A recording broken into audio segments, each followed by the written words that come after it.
Suara Kapatisi TV. Together we achieve, together we can fly, reaching for the sky. ICFA University, Meghalaya.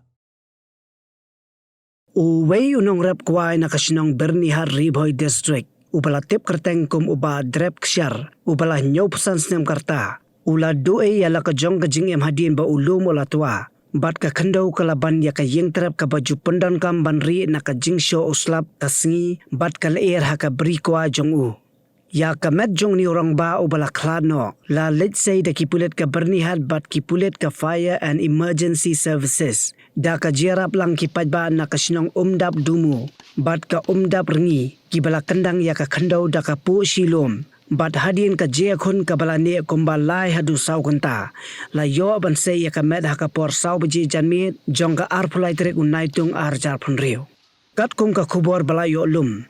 La antar bakani kala jana du ka arpau trek unai tung arjar pun riu ha ka por bala ther ulabba ubala ne kumba sau kenta duna. La yatu bau ni unong rep ulalej bansa bat ban rep ban riang ha ka klau ka badan ha ka sinong umda perngi menta labun snem. Ka jingbam peying jong u kala pin subas new yo ba kumun ksiar ubade upara bat onda ulalej wad ya uhmen chaklau ulalapen ban baka khandau kala tua bat tap ya ka yeng trap ka ba usa bat markom tahi ulalej ban pentep syaki borsnong bat syaki pulet ka Bernihar Police Station. Hadin bala pendep ya ka jing token kipulet kila aitino ya ka met jong uba drep syaki bahi yang ngesem ban pendep ya ka jingle ni am bakado.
Mornings are always busy.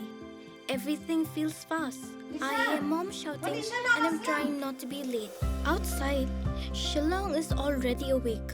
Cars move slowly, horns are loud. It feels like everyone is in a hurry.